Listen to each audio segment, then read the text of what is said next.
Good evening, me commandos. Today we're gonna bring back Armchair General.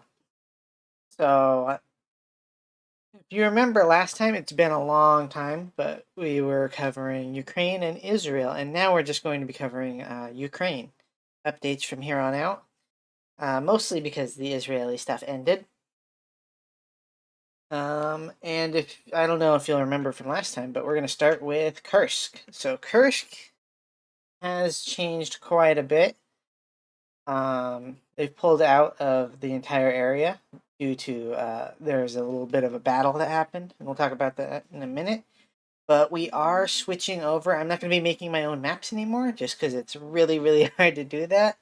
I think we're going to be using mostly Project Owl's maps to cover it. And they are pretty good, so hopefully the units stay pretty well, because I do like having seeing all the different the smaller units like at this level and whatnot. But the Ukrainians pulled out of Kursk, and the Russians and the North Koreans took heavy losses the entire time. And the Ukrainians somehow, it seems like they pulled out in a way that was really organized, and they didn't take heavy losses or anything. Let me check my notes. Yeah, there was an infiltration into this city through a pipeline. That was a few days ago. So what happened was there's a methane pipe or something that they crawled through for like let me check, how long was it? 12 kilometers. And they embarked 800 soldiers on the mission. 100 actually arrived in the rail line area because the Ukrainians found the attempt, and the pipe was filled with methane gas, so they took a lot of casualties, mostly from the methane, because they couldn't breathe. But they did manage to get 100 guys behind the lines, and they chalked that up as a win.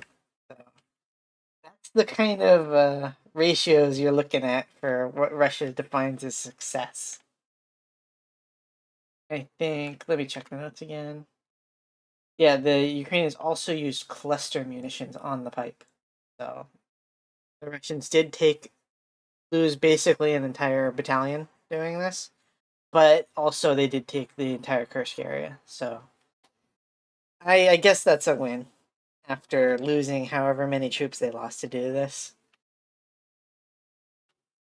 Toretsk, they are still fighting over. I think there's a small encirclement here that the Ukrainians took out some Russians there. And they have been fighting over this city for like 6 months now. It's like the new Bakhmut. So it's pretty rough.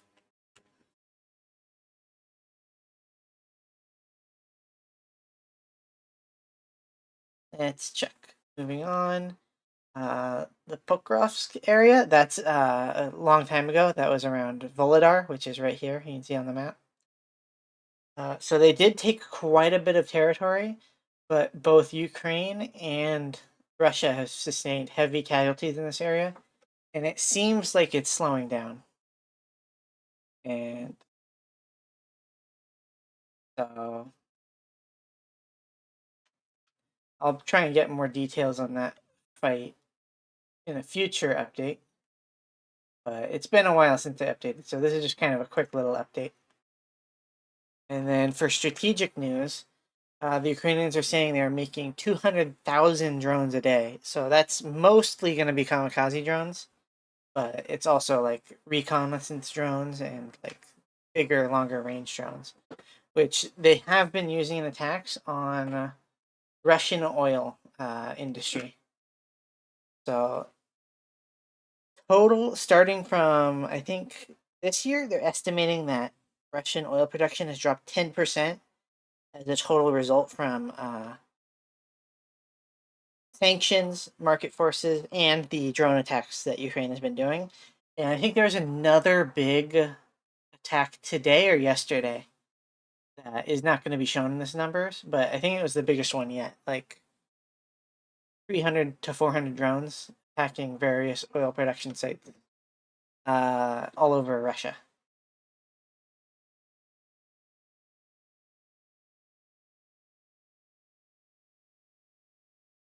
Yeah.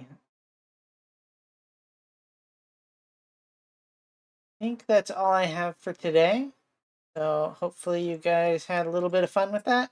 And we are going to go ahead and raid Mexi because he is playing War Thunder. So if you want to see some tank game, we can go over there.